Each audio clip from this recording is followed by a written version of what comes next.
Sometimes otherworldly beings find interesting ways to try to contact you. They might use an Ouija board, or they might come to you in a dream. Or sometimes they speak through another person.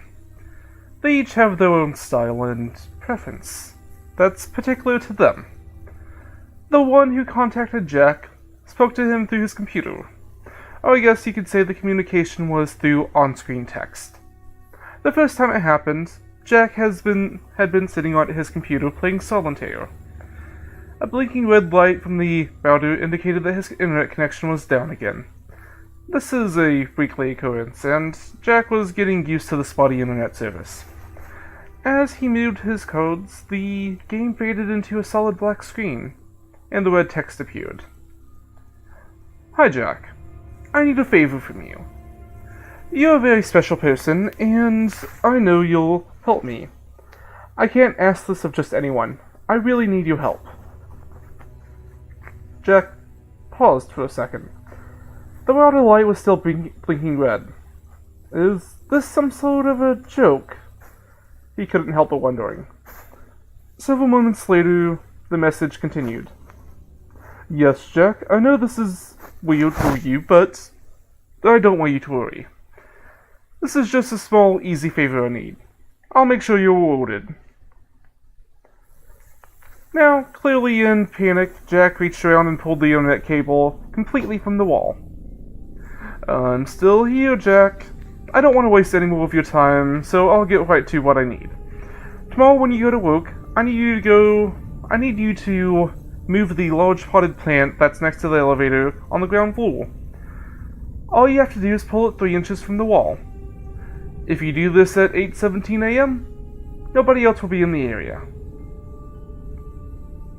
Jack sat there, refusing to respond, still trying to figure out just what is happening.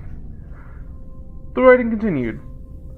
"Look, Jack, I'm asking you because I know you'll do it. You won't let me down. You're special. We'll talk tomorrow."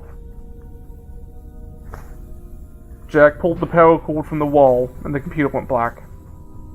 Did that really just happen? He thought. Still shaking from the experience, he took a warm shower and got ready for bed, convincing himself that it had been either some kind of crazy dream or some sort of elaborate joke. But who would play that kind of joke on him? He didn't really have any friends or enemies. He woke up the next morning feeling refreshed. He would start at 8:30 a.m., and Jack was never late. He pulled into the parking lot at 8:10 a.m. Normally he would just go right in, but the message told him to move the plant at 8:17 a.m. Was he really gonna do it? Overnight, Jack's fear had turned to curiosity. Let's say he moved the plant. He wouldn't be doing anything wrong or illegal, right? In Jack's mind, the most reasonable course of action was to move the plant. He'll do it, nothing would happen. He'd put this whole crazy matter behind him. 1 minute before 8:17, Jack left his car, walking towards the building. He entered the foyer at the exact time he was supposed to. The message was right. Nobody else was around. Odd, Jack thought. The building was normally busy at this time of morning. This must be a temporary lull, But this temporary lull had been accurately predicted. Fine, let's see what happens, he muttered to himself. He walked up to the large potted plant and placed firmly between the 2 elevators in the lobby of the 10-story building. The plant looked like it was a fake, a decoration that people passed every day without really noticing. It was a lot heavier than Jack realized. He put some might into his effort and pulled the plant 3 inches to his best estimate, and he stood back and looked at the plant. I looked around the lobby. People were coming in behind him now, and the lobby was starting to fill up again. Nobody seemed to notice that the plant was in a slightly different location. Nothing seemed different at all. Jack skipped the next elevator and waited for something. But nothing happened. Finally, Jack entered the elevator and made it to the 7th floor to his cubicle, on time, like always. If you ever ask Jack's coworkers to describe him, you'll hear the words polite, quiet, respectful, and competent. And while those words are accurate, they gave little indication of the truth. The truth that Jack really didn't like most people. That's not to say he disliked them, just that he had very little interest in getting to know them or being their friend, save for one. Allie, the girl who sat 2 cubicles down from him. She was the only person he wanted to know more about. With her big smile, blonde hair, and beautiful figure, Jack was very interested in learning all about her. Despite his lack of success with women in the past, he was actually doing a fair job of getting to know her. Every morning, as he passed her cubicle, he would stop for a chat. The chats were 1 minute at first, then 2 minutes, then several minutes. Jack was surprised that she actually seemed to like him. On this particular morning, their daily conversation only lasted a couple minutes. As they exchanged morning greetings and talked about Allie's wild night out, the elevator doors opened behind them. Out hobbled James Bentley, the boss of both Jack and Allie. James' loud complaining could be heard throughout the office. "My damn foot!" What happened, James?" came the mumbled queries. "It's the damn plant they have in the lobby. I ran right into it and twisted my ankle." "James, you can barely walk. You need to go to the hospital," came Allie's concerned reply. I can't do it right now. I have meetings all day. Too important to cancel. I'll just have to tough it out." Jack, feeling stunned, left Allie's cubicle mid-conversation and sunk into his chair. It was his fault. He was sure of it. How could he have been so stupid and careless? Still, no use in worrying about it now. A twisted ankle would heal. Everything would be alright. Upon his return home, Jack immediately went to his computer and turned it on. As the computer booted up, the screen went black and a new message popped up. How was your day, Jack?" He sat there, staring at the screen, not knowing how to answer.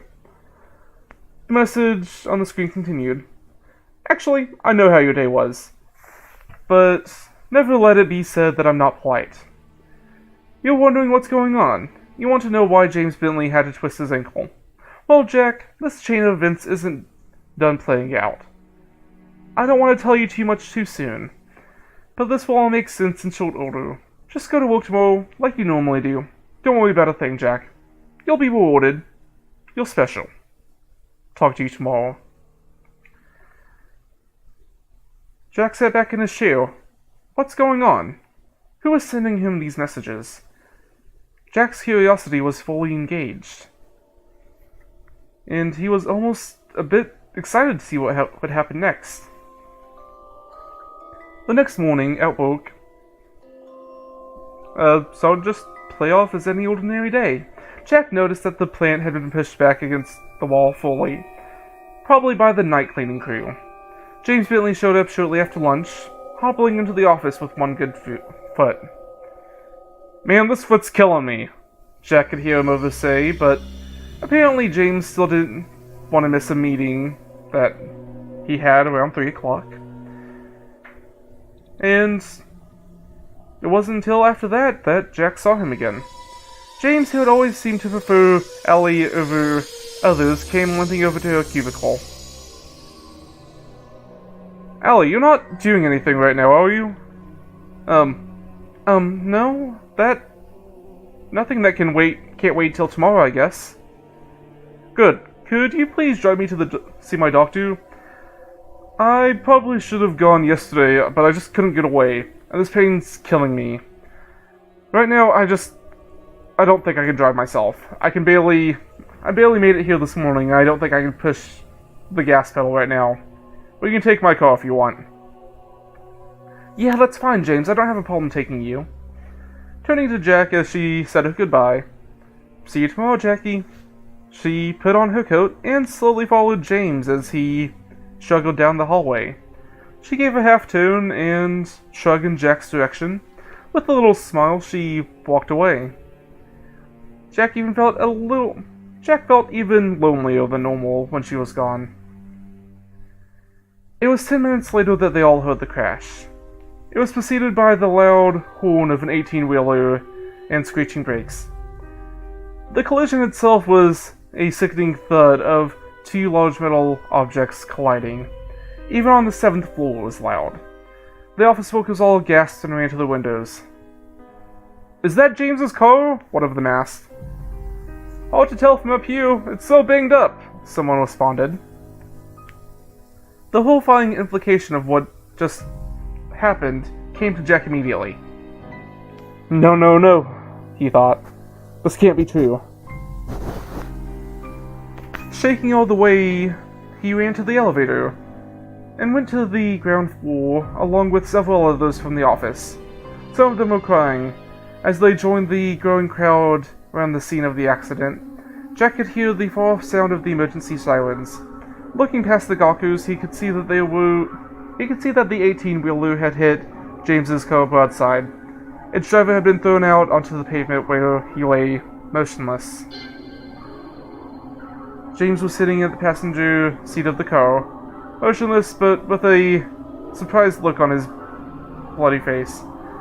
Jack couldn't tell if he was alive or dead. On the driver's side, where Allie was seated, had taken the hits. The space she had been occupying had been compacted to a third of its original size. Allie's head was smashed open, and her twisted body was broken and battered.